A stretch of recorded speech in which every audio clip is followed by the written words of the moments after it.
Hello friends, welcome my channel Fear and Facts with Madhav. We hope you all are doing well.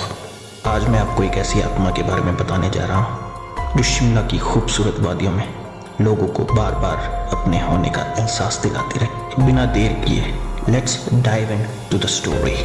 Shimla की खूबसूरत पहाड़ियों में एक जगह है संजौली।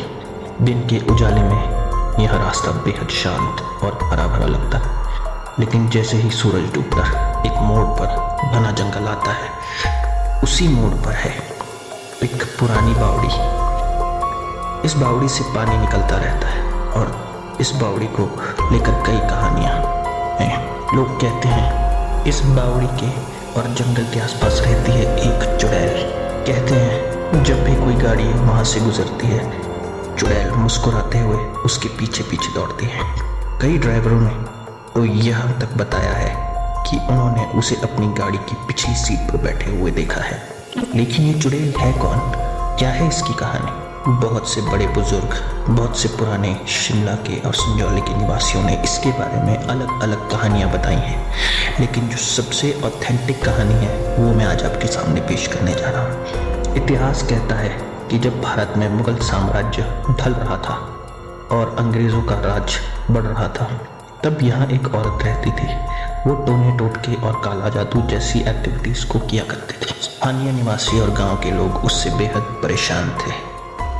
वो उनकी फसलों को ख़राब कर देती थी, बच्चों को बीमार कर देती थी और कई अजीबोगरीब घटनाएं लगातार इस जगह और इलाके में होती रहती थी। लेकिन जैसा कि सब जानते हैं, बुरे कर्मों का नतीजा हमेशा बुरा ही होगा। एक दिन अचानक लोगों ने उसे अपने ही घर में मरा हुआ पाया। को आज तक नहीं पता चला कि उसकी मृत्यु कैसे हुई, और उसकी मृत्यु के बाद ही वहाँ के स्थानीय निवासियों की इतनी परेशानियाँ शुरू होती हैं कि मृत्यु के बाद वो और ज़्यादा ताकतवर और भयानक हो गई। उसने गांव वालों और स्थानीय लोगों को और ज़्यादा परेशान करना शुरू कर दिया। का कोप इतना बढ़ गया कि जो लोग उस रास्ते से गुजरते, कभी लोगों को उनके कानों में हंसने की फुसफुसाहट, कभी रोने की आवाज़ें, और कभी एक महिला दिखाई देती जिसके बाल इतने लंबे होते थे कि वो ज़मीन को छू रहे होते थे। बहुत से लोग डर कर भाग जाया करते थे और बहुत से लोग बीमार हो जाया करते थे। लेकिन जैसा कि आप लोग जानते हैं, जो शिमला हिमाचल में पड़ता और हिमाचल देवी देवताओं की भूमि है, तो गांव के लोगों ने देवी देवताओं की शक्तियों का आवाहन किया और उसे उसी बावड़ी के आसपास अपनी शक्तियों से बांध कर रख दिया। लेकिन बावड़ी के आसपास के इलाके में अभी तक वो कई बार लोगों को नजर आती है, परेशान करती है।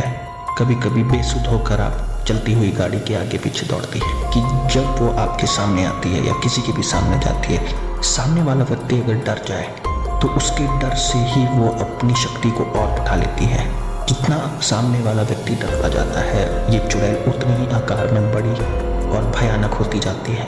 बार की बात है, आधी रात का समय था। एक ड्राइवर सवारी को छोड़कर घर लौट रहा था। वो इसी रास्ते से होकर गुजर रहा था। चारों ओर सन्नाटा, बस इंजन की गड़गड़ाहट और झिंगुरों की आवाज़। अचानक मोड़ पर गाड़ी की हेडलाइट्स में कुछ नजर आया। एक औरत सफ़ेद कपड़ों में खड़ी, झुके हुए सिर पर लंबे बाल से उसका चेहरा ढका हुआ था। ड्राइवर घबरा गया, तुरंत ब्रेक लगाया। गाड़ी चीखती हुई रुक गई। उसने हॉर्न बजाया, लेकिन औरत हिली तक नहीं। धीरे धीरे उसने सर उठाया। उसकी आंखें खोखली काली गुफाओं जैसी थी और होंठों पर अजीब सी डरावनी मुस्कान। ड्राइवर ने गाड़ी पीछे करने की कोशिश की, मगर इंजन बंद हो गया। उसका दिल जोर से धड़कने लगा। वह औरत धीरे धीरे गाड़ी की ओर बढ़ने लगी, मगर सड़क पर कदमों की आवाज़ तक नहीं थी। कदमों की आहट तो गाड़ी के अंदर से आ रही थी। ड्राइवर ने पीछे देखा। जिस सीट पर अभी कोई नहीं था, वहाँ वही औरत बैठी हुई थी। उसने झुककर उसके कानों में फुसफुसाया, तू इस जंगल से जिंदा बाहर नहीं जा पाएगा। ड्राइवर चीख पड़ा, कांपते हाथों से गाड़ी स्टार्ट की। जैसे ही इंजन गरजा, उसने बिना पीछे देखे पूरी रफ्तार से गाड़ी भगाई। उस रात के बाद उसने कभी भी उस जंगल का रास्ता नहीं लिया, और ये किस्सा बहुत से लोगों द्वारा हमें बताया जा चुका। आज भी वहाँ के लोग ये चेतावनी देते हैं, आधी रात को अगर इस रास्ते में कोई भी सफ़ेद कपड़े पहने औरत दिखे तो गाड़ी मत रोकना। वो अगर कभी आप भी संजौली से शिमला जाने वाले इस रास्ते से गुजरें और उस बावड़ी के पास पहुंचे, तो याद रखिए मुस्कुराती हुई परछाई शायद सिर्फ आपका वहम ना हो। डर हमेशा यहीं कहीं आसपास छुपा होता है, बस नजरें मिलाने का इंतजार करता है। वीडियो को देखने के लिए धन्यवाद। अगर और डरावनी कहानियां सुनना चाहते हैं तो channel fear and facts with Madhav को सब्सक्राइब करें और बेल आइकन को दबाना बिल्कुल ना भूलिए। Thanks for watching.